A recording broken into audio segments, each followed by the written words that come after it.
أعوذ بالله من الشيطان الرجيم. بسم الله الرحمن الرحيم.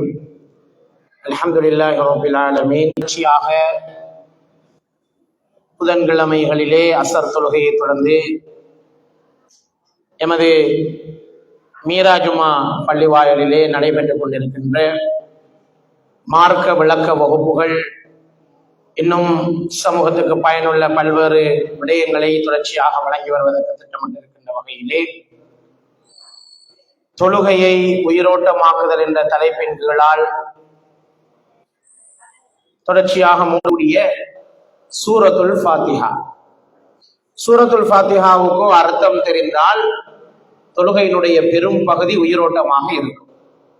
எனவேதான் சூரத்துல் ஃபாத்திஹாவை மிகச் சரியாக எப்படி பொருள் விளங்கி ஓதுவது, சூரத்துல் ஃபாத்திஹா அதனுடைய சிறப்புகள் என்ன, அது இறக்கப்பட்ட பின்னணி என்ன, அந்த சூறாவின் மகிமைகள் என்ன இருந்தாலும் இன்று நாங்கள் ஆரம்பமான விடயங்களை இன்று நாங்கள் பார்க்க இருக்கின்றோம். உங்களுக்கு தரப்பட்ட கையேட்டிலே நான் பேசுகின்ற விடயங்கள் எல்லாம் குறிப்புகளாக அச்சிடப்பட்டிருக்கின்றன. அவற்றை நீங்கள் பார்த்து பயன்பெற்றுக் கொள்ள முடியும். ஏனையோருக்கும் அதனை அச்சிட்டு வழங்க முடியும். அது ஒரு தாவாவினுடைய ஒரு சதகாவாக அமைந்துவிடக்கூடிய ஒரு பகுதியாக அமையும். ஒரு பகுதிதான் உங்களுக்கு டியூட்டாகவும் வழங்க பிரச்சனைகளில் இல்லை என்று சொல்லும் அளவுக்கு எல்லோருக்கும் தெரிந்த ஒரு அத்தியாயம் என்றால் அது சூரத்துல் ஃபாத்திஹா தான். ஒரு சிலர் விதிவிலக்காக இருக்கலாம். பெரும்பாலும் எல்லோருக்கும் சூரத்துல் ஃபாத்திஹா ஓதுவதற்கு தெரியும் என்ற ஒரு விடயத்தையும் நாம் பார்க்கிறோம். அந்த வகையிலே தான் சூரத்துல் ஃபாத்திஹாவை பற்றி நபிகள் நாயகம் ஸல்லல்லாஹு அலைஹி வஸல்லம் அவர்கள் சொன்ன ஒரு மிக பிரபலமான ஒரு ஹதீஸ் இருக்கிறது. அல் குர்ஆனிலோ அல்லது அதற்கு முந்தைய வேதங்களிலோ இதை போன்ற ஒரு சிறப்பான அத்தியாயம் இறக்கப்படவில்லை என்று நபிகள் நாயகம் ஸல்லல்லாஹு அலைஹி வஸல்லம் அவர்கள் சொன்னார். குர்ஆன்ல எங்களுக்கு தெரியும் 114 அத்தியாயங்கள் இருக்கின்றன. அந்த 114 அத்தியாயங்களிலும் சூரத்துல் ஃபாத்திஹாவை போல ஒரு சூரா கிடையாது. அதே மாதிரி இதற்கு முன்னரும் குர்ஆனிலே 114 அத்தியாயங்கள் இருந்தாலும் இந்த அத்தியாயத்துக்கு நிகராக ஒரு அத்தியாயம் இல்லை. குர்ஆன்ல மட்டும்தானா என்று பார்த்தால் இல்லை. குர்ஆனுக்கு முன்னர் இறக்கப்பட்ட தௌராத்திலோ, இன்ஜீலிலோ, ஜபூரிலோ கூட இதே போன்ற ஒரு அத்தியாயம் இறக்கப்படவில்லை என்று ஸல்லல்லாஹு அலைஹி வஸல்லம் அவர்களை உறுதிப்படுத்திய ஒரு சூரா இருக்குமா என்றால் அது இந்த சூரத்துல் ஃபாத்திஹா இல்ல. ஆனால் ஓதாமல் தொழுகின்றார் என்று சொன்னால் அவருக்கு தொழுகை கிடையாது என்று ஸல்லல்லாஹு அலைஹி வஸல்லம். தொழுகையினுடைய மிக பிரதானமான ஓதல் எது? இந்த சூரத்துல் ஃபாத்திஹா. நீ வஜ்ஜஹத்து ஓதாம தொழுதா தொழுக கூடுமா கூடாதா? கூடும். சின்ன சூறா ஒன்று ஓதாம தொழுதால் தொழுக கூடும். சுப்ஹான் 2 நபிமொழிகளிலும் சொல்லியிருக்கிறார். சூரத்துல் ஃபாத்திஹாவை போல ஒரு அத்தியாயம் குர்ஆன்லையும் இல்லை, அதற்கு முந்தின வேதங்களையும் இல்லை என்று சொல்வதன் மூலமாகவும் யார் இந்த சூறாவை ஓதாமல் தொழுகிறாரோ அவருக்கு தொழுகையே கிடையாது என்ற வசனத்தின் மூலமாகவும் மிக முக்கியத்துவம் கொடுத்து இந்த அத்தியாயத்தை அவர்கள் சொல்லியிருப்பதை நாங்கள் போறதுக்கு முன்னுக்கு ஒரு முன்னுரை எழுதுவோமே, அதுதான் ஃபாத்திஹா. ஒரு வீடு ஒன்று கட்டினால் அந்த வீட்டுக்குள்ளுக்கு போறதுக்கு ஒரு சாவி இருக்குமே, அதுதான் ஃபாத்திஹா. அப்ப ஃபாத்திஹா என்றால் திறப்பது, சாவி, தோற்றுவாய், முன்னுரை என்ற அர்த்தங்கள் எல்லாம் அதற்கு இருக்கிறது என்பதை தான் நாங்கள் பார்க்கிறோம். எனவே சூரத்துல் ஃபாத்திஹாவுக்கு அந்த பெயர் வைக்கப்பட்டிருக்கு. ஏன்? குர்ஆனுக்குள்ள யாராவது ஒருவர் நுழைவதாக இருந்தால் எதனூடாக நுழைய வேண்டும்? சூரத்துல் ஃபாத்திஹாவுக்கூடாக. ஆவேதான் ஃபாத்திஹா முன்னுரையாக அமைந்தது. இதுல ஸ்பெஷல் என்ன? சூரத்துல் ஃபாத்திஹா முழுமையா படிச்சு முடிக்கிற நேரம் தெரியும். ஒட்டுமொத்தமாக குர்ஆன் என்ன சிந்தனை எல்லாம் 6000 சொல்லில் இருந்துதான் ஃபாத்திஹா என்கின்ற இந்த சொல் உருவாகும். ஃபதஹ என்றால் அரபு மொழியிலே திறந்தான், வெற்றி பெற்றான் என்ற 2 கருத்துக்கள் இருக்கின்றன. அப்ப சூரத்துல் ஃபாத்திஹாவுக்கு இன்னும் ஒரு அர்த்தம் கிடைக்கிறது. திறவுகோல், சாவி, முன்னுரை, தோற்றுவாய் என்ற அர்த்தங்கள் அது அமைந்திருக்கிற இடத்தை அடிப்படையாக வைத்து சொன்னாலும் இந்த சூறாவை படிக்கின்ற மனிதர்களுக்கு வெற்றி இருக்கிறது. இந்த சூறாவினால் 2 அர்த்தமும் பொருத்தமாக இருப்பதை நீங்கள் பார்க்கலாம். எனவே இந்த சூறா ஒரு ஆணுக்கான ஒரு முன்னுரை. எப்படி ஒரு நூலாசிரியர் ஒரு நூலை எழுதுகின்ற போது அதுக்கு முன்னுரை எழுதி இந்த புத்தகத்தை எப்படி படிக்க வேண்டும், இதற்குள் என்ன இருக்கிறது என்று சுருக்கமாக முன்னுரையிலே சொல்லிவிடுவாரோ, அப்படி அல்லாஹ் தஆலாவே ஒட்டுமொத்த குர்ஆனுக்கும் எழுதிய ஒரு முன்னுரை தான் ஒன்று தர்தீப் அன்-நுஸூல் என்று சொல்லுவார்கள். தர்தீப் அன்-நுஸூல், குர்ஆன் இறக்கப்பட்ட ஒழுங்கு. இன்னொன்று இருக்கிறது தர்தீப் அத்திலாவத், குர்ஆன் ஓதப்படுகின்ற ஒழுங்கு. குர்ஆன் ஓதப்படுகின்ற ஒழுங்கிலே முதலாவது சூரா தான் சூரத்துல் ஃபாத்திஹா. ரசூலுல்லாஹி ஸல்லல்லாஹு அலைஹி வஸல்லம் அவர்களுக்கு முதலாவது இறக்கப்பட்ட சூரா சூரத்துல் ஃபாத்திஹாவான்னு கேட்டால் கிடையாது. அது எல்லாருக்கும் தெரியும். முதலாவது இறக்கப்பட்ட சூரா இக்ரா பிஸ்மி ரப்பிக்கல் லதீ ஹலக் என்று வரக்கூடிய சூரத்துல் அலக் தான் நபி ஸல்லல்லாஹு அலைஹி வஸல்லம் அவர்களுக்கு முதலாவது இறக்கப்பட்டது. இரண்டாவது சூரா சூரா கலம், மூன்றாவது முஸ்ஸம்மில், நாலாவது முத்தஸிர் என்று ஒரு ஓர்டருக்கு இறக்கப்பட்ட ஒழுங்கிலே முதலாவது இறக்கப்பட்டது சூரத்துல் அலக். ஆனால் ஓதப்படுகின்ற ஒழுங்கிலே முதலாவது துவக்கப்பட்டிருக்கிறது சூரத்துல் ஃபாத்திஹா. சூரத்துல் ஃபாத்திஹாவை ஓதிவிட்டு தான் சூரத்துல் பக்கராவுக்கு நாங்கள் சொல்றோம். அதைத்தான் நாங்கள் சூரா தர்தீப் திலாவத் அடிப்படையில் இந்த சூரா முதலாவது சூரா. அப்ப தர்தீப் அன்-நுஸூல் அடிப்படையில் இது அருளப்பட்ட இறக்கப்பட்ட ஓர்டர் என்ன என்று நாங்கள் சிந்தித்து பார்க்கின்ற போது, இது குர்ஆனிலே 5வதாக இறக்கப்பட்ட அத்தியாயம் என்று பெரும்பாலான தஃசீர் ஆசிரியர்கள் சொல்கிறார். சூரத்துல் ஃபாத்திஹா எத்தனையாக இறக்கப்பட்டது? 5வது இறக்கப்பட்டது. அப்ப இது மக்கியா மதனியா? இது மக்கி சூரா. மக்காவினுடைய காலப்பகுதியிலே ஆரம்ப காலகட்டத்தில் இறக்கப்பட்ட 5வது சூரா. ஆனால் சில தஃசீர் ஆசிரியர்கள் சொல்கிறார்கள் இது மக்காவிலும் இறக்கப்பட்டது, பிறகு மதீனாவிலும் இது ஒரு முறை மீண்டும் அருளப்பட்டதாகவும் ஒரு கருத்து இருக்கிறது. பலமான கருத்து கிடையாது. ஆகவே மக்காவிலே 5வதாக இறக்கப்பட்டது என்பதுதான் ஏற்றுக்கொள்ளத்தக்க ஒரு கருத்தாக இருக்கிறது என்பதை நாங்கள் பார்க்கிறோம். அதே நேரம் ஒரே தடவையில் முழுமையாக இறங்கிய முதலாவது அத்தியாயம் இதுதான். ஆரம்பத்தில் இறங்கின சூறாக்கள் எல்லாம் கொஞ்சம் கொஞ்சம் வசனங்கள் தான் இறங்கியது, முழுமையாக இறங்கியது. இது முழுமையாக இறங்கியது. சூரத்துல் ஃபாத்திஹா ஒட்டுமொத்தமாக முழுமையாக இறங்கித்தான் இந்த சூரா நபிகள் நாயகம் ஸல்லல்லாஹு அலைஹி வஸல்லம் அவர்களுக்கு ஓதி காண்பிக்கப்பட்டது. அதுக்கு பிறகு ஸல்லல்லாஹு அலைஹி வஸல்லம் அவர்கள் தொழுகை கடமையாக்கப்பட்டது நுபுவத் 10ஆக இருந்தாலும் ஸல்லல்லாஹு அலைஹி வஸல்லம் அவர்கள் மக்காவினுடைய ஆரம்ப கால பகுதியிலே தொழ ஆரம்பித்து விட்டார். சூரத்துல் ஃபாத்திஹா இறங்கினதுக்கு பிறகு சூரத்துல் ஃபாத்திஹாவை ஓதி தொழ ஆரம்பித்து விட்டார்கள். ஆனால் அது ஃபர்து தொழுகை அல்ல. ஃபர்து தொழுகை கடமையாக்கப்பட்டது நுபுவத் 10ஆம் ஆண்டு, நபித்துவம் கிடைத்து 10 வருடங்களுக்கு பிறகு. நான் அன்னைக்கு சொன்னேன், மிஅராஜுடைய சம்பவத்தின் போதுதான் தொழுகை கடமையாகும். ஆனால் ஸல்லல்லாஹு அலைஹி வஸல்லம் அவர்களும் சஹாபாக்களும் ஆரம்பத்திலிருந்தே சுன்னத்தான நபிலான தொழுகைகளை தொழுது வந்திருக்கிறார்கள் என்பது மற்றும் ஒரு விஷயம். அவை முழுமையாக அருளப்பட்ட ஒரு அத்தியாயமாக இந்த அத்தியாயம் இருக்கிறது. எனவே இது மக்கி சூரா என்பதில் கருத்து வேறுபாட்டுவிடவில்லை. இது மக்காவிலே ஆரம்ப கால பகுதியிலேயே இறக்கப்பட்ட ஒரு அத்தியாயம் என்பதை நாங்கள் பார்க்கிறோம். சூரத்துல் ஃபாத்திஹாவில் மொத்தம் எத்தனை வசனங்கள் இருக்கின்றன? 7 வசனங்கள் இருக்கின்றன. அது பிஸ்மியை சேர்த்தா சேர்க்காமலா? சேர்த்தா சேர்க்காமலா? பொதுவாக ஒரு அத்தியாயத்தினுடைய வசனங்களை கவுண்ட் பண்ணும்போது பிஸ்மியை சேர்ப்பதில்லை, பொதுவாக சேர்ப்பதில்லை. பிஸ்மியை தவிர்த்து எத்தனை வசனங்கள் என்றுதான் நாங்க சொல்லுவோம். ஆனா சூரத்துல் ஃபாத்திஹாவுல பிஸ்மியையும் சேர்த்து 7 வசனங்கள். பிஸ்மியை சேர்க்க வேண்டுமா என்றால் சேர்க்க வேண்டும். ஏனென்றால் ஏனைய சூறாக்களுக்கு சேர்க்காவிட்டால் பிரச்சனை அல்ல, சூரத்துல் ஃபாத்திஹாவுக்கு பிஸ்மியை கட்டாயம் சேர்க்க வேண்டும். ஏனென்றால் அல்லாஹ் தஆலாவே குர்ஆனிலே சூரத்துல் ஃபாத்திஹாவுக்கு சூட்டிய ஒரு பேர் இருக்கிறது, சபுல் மதானி. அல்லாஹ் தஆலா குர்ஆனிலே சூரத்துல் ஃபாத்திஹாவுக்கு சூட்டின இன்னும் ஒரு பேர் நாங்கள் ஓதி பார்த்தால் பிஸ்மில்லாஹிர் ரஹ்மானிர் ரஹீம் முதலாவது வசனம், அல்ஹம்துலில்லாஹி ரப்பில் ஆலமீன் இரண்டாவது வசனம், அர் ரஹ்மானிர் ரஹீம் மூன்றாவது வசனம், மாலிகி யௌமித்தீன் நாலாவது வசனம், இய்யாக நஅபுது வ இய்யாக நஸ்தஈன் ஐந்தாவது வசனம், இஹ்தினஸ் ஸிராத்தல் முஸ்தகீம் ஆறாவது வசனம், ஸிராத்தல் லதீன அன்அம்த அலைஹிம் கைரில் மக்தூபி. 7 வசனங்களை கொண்டதுதான் இந்த சூரா என்பதற்கான ஆதாரமாக அமைகிறது. நான் ஏற்கனவே உங்களுக்கு சொன்னதை போல ஒட்டுமொத்த குர்ஆனையும் நீங்கள் எடுத்து படித்து பார்த்தால் 3 தலைப்புகளில் தான் அது பேசும். குர்ஆன்ல எல்லா வசனங்களையும் 3 கேட்டகரியா பிரிக்கலாம், 3 வகையாக பிரிக்கலாம். ஒன்று ரப்ப பத்தி பேசும் இருக்கிறது, பிரபஞ்சத்தை பற்றி பேசும். வானம் எப்படி படைக்கப்பட்டது, பூமி எப்படி படைக்கப்பட்டது, கடல்கள் எப்படி படைக்கப்பட்டது, மறுமை நாள் எப்படி வரப்போகுது, அது எப்படி இந்த உலகம் அழிய போகுது, எப்படி மீண்டும் ஒரு உலகம் ஆரம்பிக்கப்பட போகுது. குர்ஆன் ஓதினா இந்த 3 தான் இது. அவ பிரபஞ்சத்தை பற்றிய பார்வை, குர்ஆனுடைய பார்வையை பேசும். 3வது பகுதி மனிதனை பற்றி பேசும்.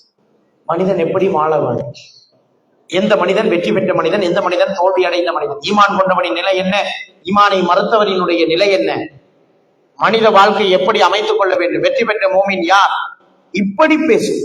இதை தவிர குர்ஆனிலே வேறு எதுவும் கிடையாது. மூன்று தான் குர்ஆன்.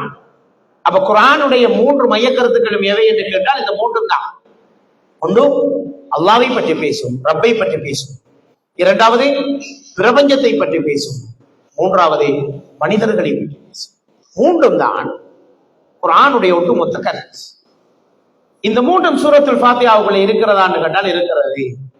சூரத்துல் ஃபாத்திஹா அல்லாஹ்வை பற்றி பேசுகிறதா? ஆம். அர் ரஹ்மான், அர் ரஹீம், மாலிக் எல்லாம் அல்லாஹ்வுடைய பெயர்களை பற்றி பேசு. அப்படி என்றால் சூரத்துல் ஃபாத்திஹா பிரபஞ்சத்தை பற்றி பேசி இருக்கிறதா? ஆம்.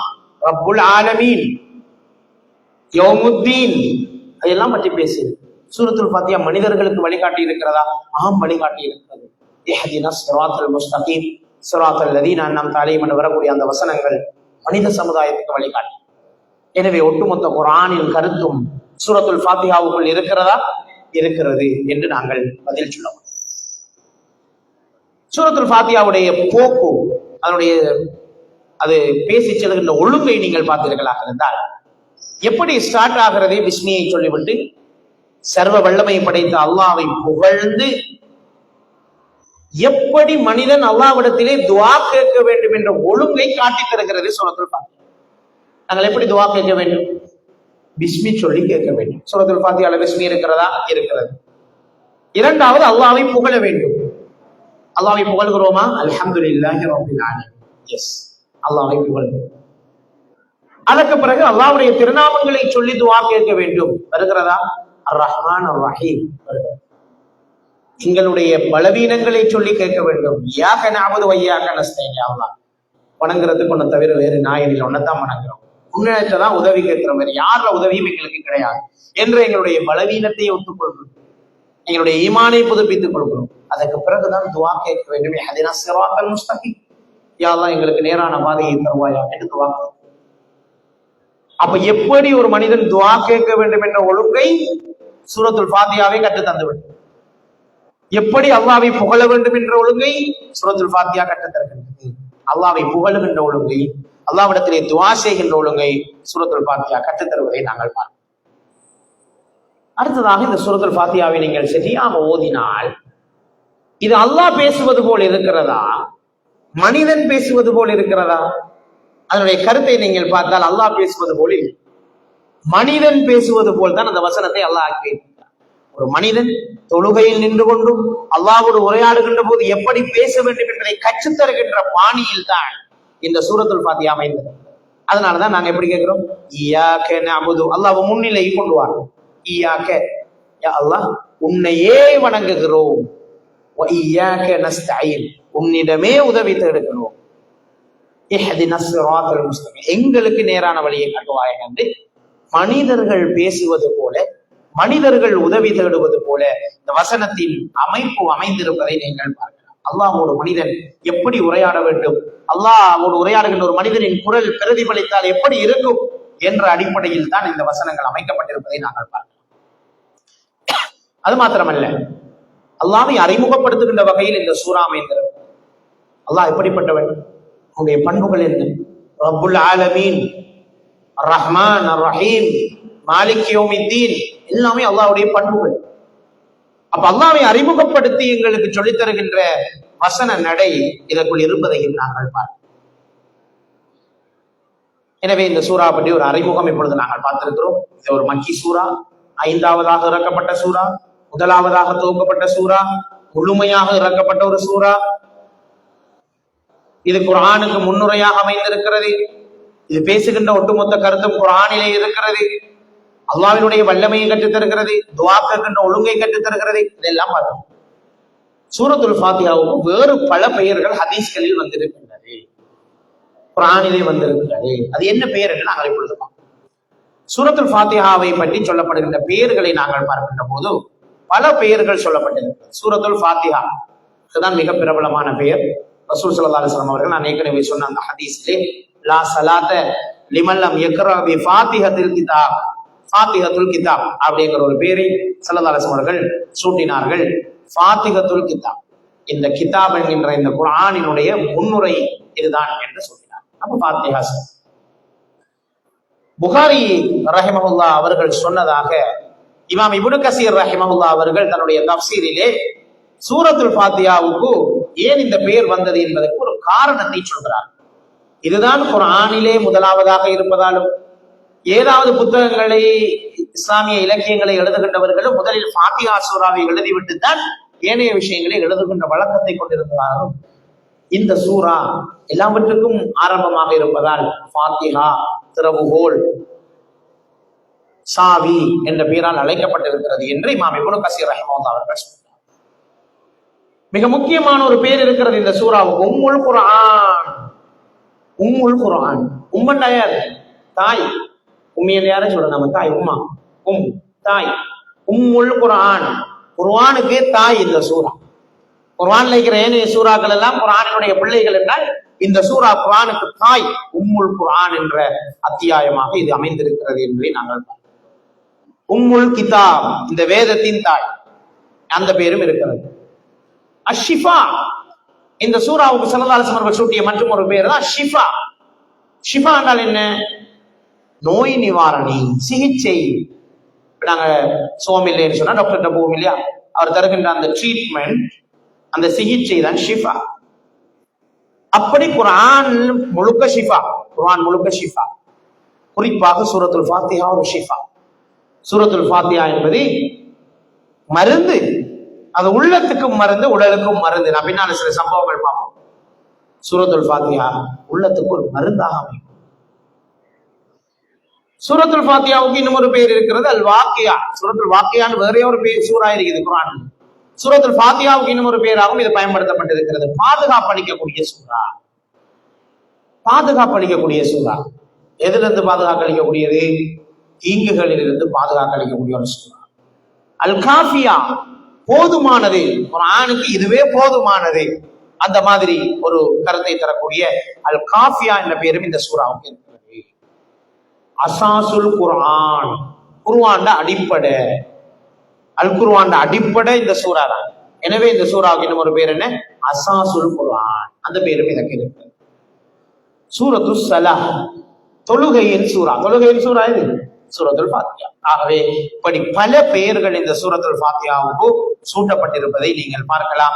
ஃபாத்திஹா அழைக்கப்படுகிறது, காஃபியா அழைக்கப்படுகிறது, வாக்கியா அழைக்கப்படுகிறது, ஷிஃபா அழைக்கப்படுகிறது, உம்முல் குர்ஆன் அழைக்கப்படுகிறது, உம்முல் கிதாப் அழைக்கப்படுகிறது.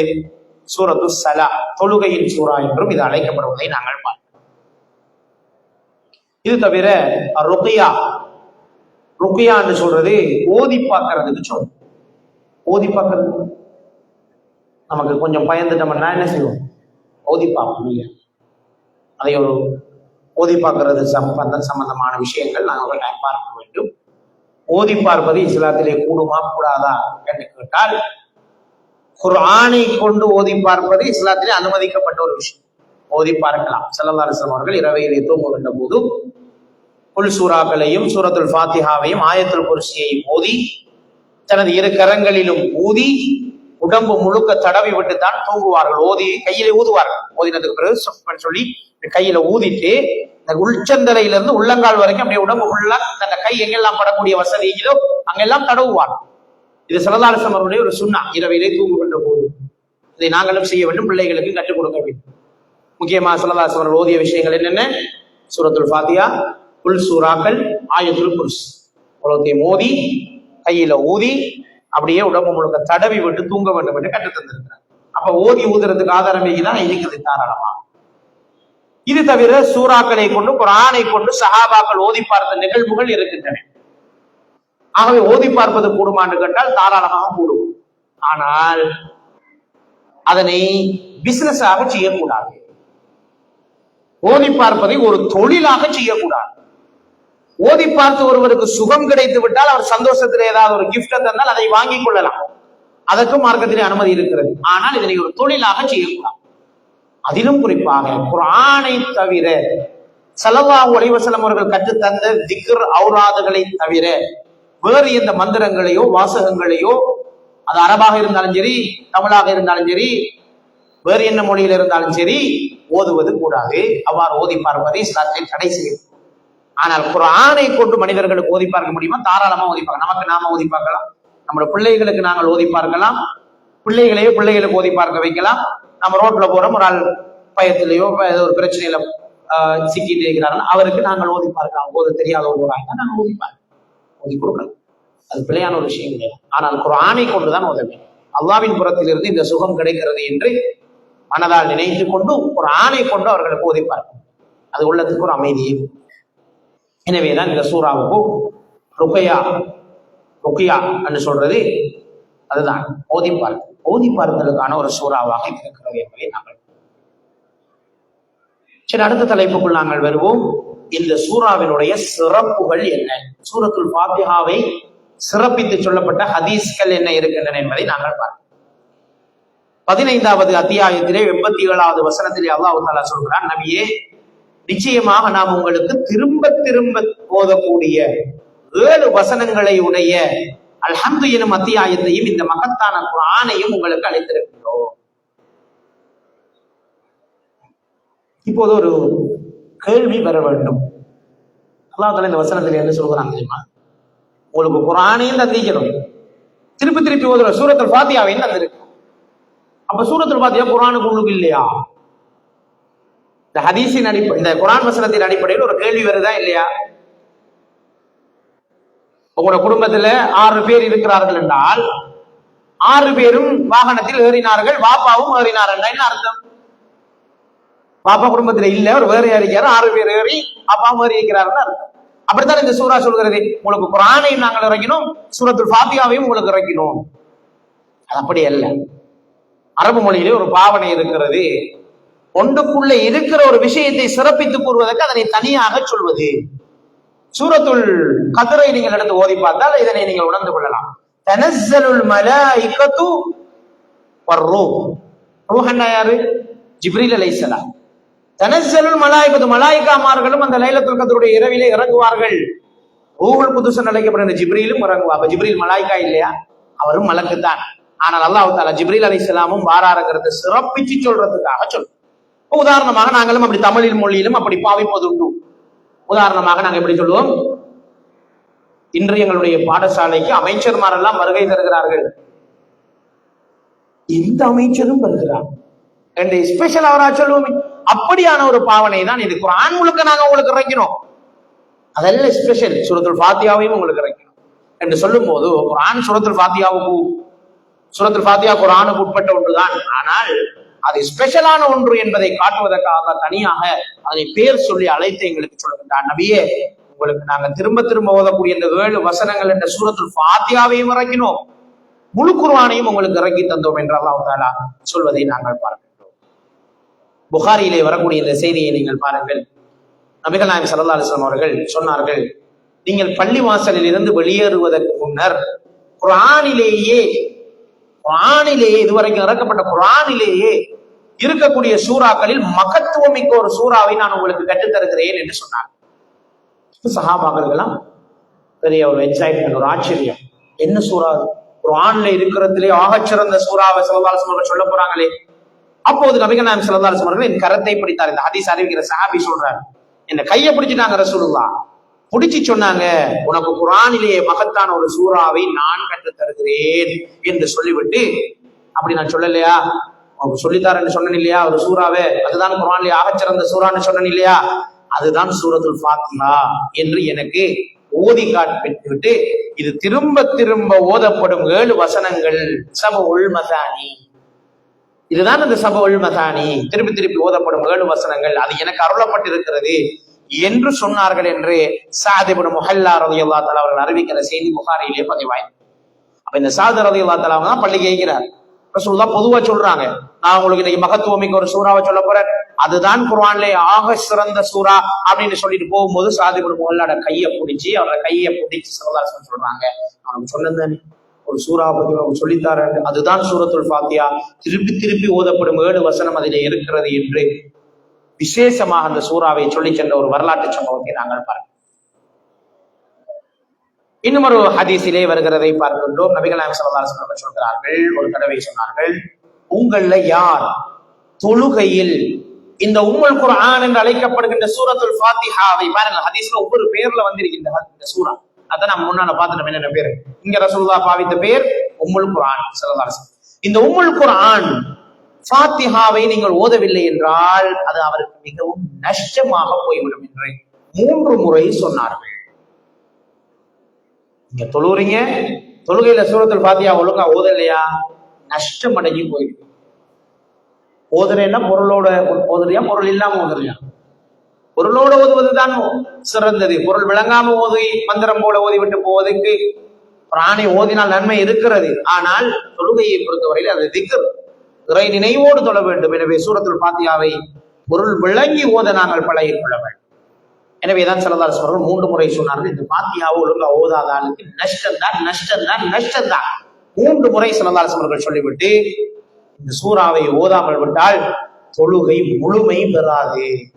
யார் தொழுதாலும் மணித்தியால கணக்கில் அவர் தொழுதாலும் சூரத்துல் ஃபாத்திஹான அர்த்தம் விளங்காம அதை ஒழுங்கா ஓதாம அவர் தொழுதுட்டாருன்னா பரிபூர்ணப்படுத்தலைன்னு சொன்னா அவருடைய தொழுகை பாத்திலாகிவிடும், அது முழுமை பெறாது, அது சரி வராது என்று ஸல்லல்லாஹு அலைஹி வஸல்லம் அவர்கள் சொல்கிறார். அப்போது அபூ ஹுரைரா ரலியல்லாஹு தஆலா அவர்களிடம் இமாமுக்கு பின்னால் நிற்கின்றவரும் இந்த சூறாவை ஓத வேண்டுமா என்று கேட்கிறார். அவ்வாறு கேட்கப்பட்ட போது நபிகள் நாயகம் ஸல்லல்லாஹு அலைஹி வஸல்லம் அவர்கள் அதுக்கு ஒரு பதில் ஒன்றை சொல்கிறார்கள். இப்போது நான் ஒரு விடயத்துக்கு ஒரு ஃபிக்ஹ் சார்ந்த ஒரு மசாலாவுக்கு வருகின்றோம். சூரத்துல் ஃபாத்திஹா தொழுகையில் ஓதுவது பற்றிய சட்டம் தனியாக நாங்கள் பார்க்கப்பட வேண்டும். சூரத்துல் ஃபாத்திஹாவை ஓதுவது வாஜிபா, சுன்னத்தா, அல்லது ஓதாது விட்டால் தொழுகை கூடுமா கூடாதா என்கின்ற சட்டம் கட்டாயம் எங்களுக்கு தெரிந்திருக்க வேண்டும். இப்போது அந்த ஹதீஸினுடைய தொடரிலே சொல்கிறார்கள், நபிகள் நாயகம் ஸல்லல்லாஹு அலைஹி வஸல்லம் கூட நான் செவியேற்கிறேன். அல்லாஹ் சொல்கிறான், தொழுகையை நான் 2 பாகமாக பிரித்திருக்கிறேன், அது எனக்கும் என் அடியானுக்கும் பாதி பாதியாக உள்ளது என்று சொல்லுகின்ற அந்த நீளமான ஹதீஸ். நான் அன்றைக்கு சொன்னேன் உங்களுக்கு அந்த ஹதீஸ்.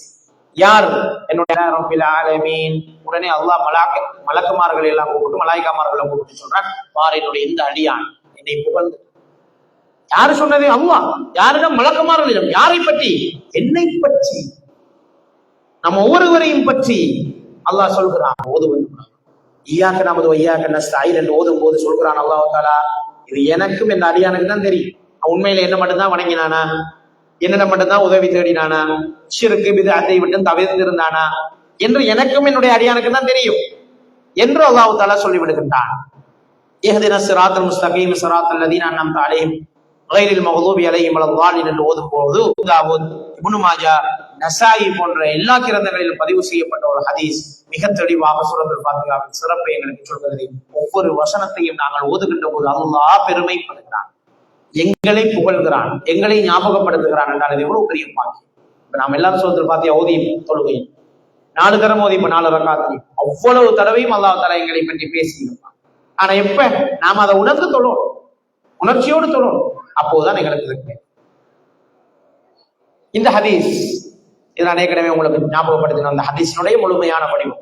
நபிகள் நாயகம் ஸல்லல்லாஹு அலைஹி வஸல்லம் அவர்கள் ஒரு தடவை சொன்னார்கள், உபய் இப்னு கஅப் ரலியல்லாஹு தஆலா அவர்களிடத்திலே பார்த்து சொல்கிறார்கள், தௌராத்திலும் இல்லை, இஞ்சிலிலும் இல்லை, மூசா அலைஹிஸ்ஸலாம் அவர்களுக்கு அருளப்பட்ட தௌராத்திலும் இல்லை, ஈசா அலைஹிஸ்ஸலாம் அவர்களுக்கு அருளப்பட்ட இஞ்சிலிலும் இல்லை, தாவூத் அலைஹிஸ்ஸலாம் அவர்களுக்கு அருளப்பட்ட ஜபூரிலும் இல்லை.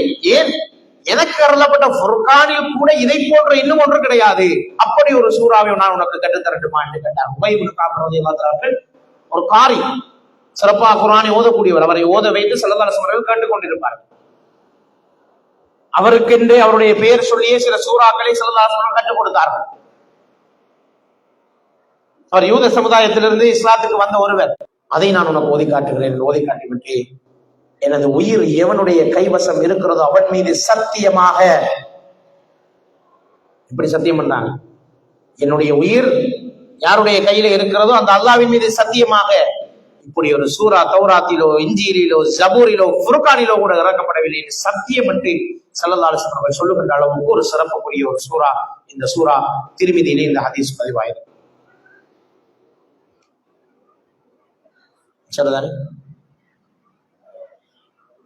அபூ சயீத் அல் ஹுத்ரி ரலியல்லாஹு தஆலா அவர்கள் அறிவிக்கக்கூடிய ஒரு ஹதீஸை நாங்கள் பார்க்கின்ற போது, இந்த சூரா ஒரு ஷிஃபா. இருக்கிற நேரம் எங்களுக்கு பக்கத்து கூடாரத்திலேயும் சிலர் தங்கி இருந்தார்கள், வேற ஆக்கள் தங்கி இருந்தாங்க, எங்களோடு வந்தார்கள் அல்ல, வேற ஆக்கள் தங்கியிருந்தார்கள். அவங்கள இருந்து நாங்க ஏற்கனவே அவங்கள்ட்ட சில உதவிகள் கேட்டோம், அவங்க எங்களுக்கு செய்யல. சஹாபாக்களுக்கு சில உதவிகள் தேவைப்பட்ட நேரம் அவங்கள்ட்ட போய் கேட்டாங்க, அவங்க உதவி செய்யல. இவங்க இரவு வந்து தூங்கிட்டாங்க. தூங்கி கொண்டிருக்கிற நேரம் தான் நிறைய பேர் முக்கியமானவர்கள் வெளியே போயிட்டாங்க, வேறு தேவைகளுக்காக வெளியே போய்விட்டார்கள். உங்கள யாருக்காவது ஓதி பார்க்க தெரிந்தவர்கள் இருந்தால் இந்த எங்களுடைய தலைவரை கொஞ்சம் காப்பாற்ற முடியுமா என்று கேட்கின்றார். அப்போது எங்கட சஹாபாக்கள்ல இருந்த ஒருவர் என்ன கிடைச்சது, 30 ஆடுகளை எங்களுக்கு பரிசாக தந்தார். நாங்க அதனை எடுத்துக்கொண்டோம். அப்போது இந்த 30 ஆடுகளையும் எடுத்ததுக்கு பிறகு எங்களுக்கு ஒரு சந்தேகம் வந்தது, இது ஹலாலா? தந்த ஆடு ஹலாலா?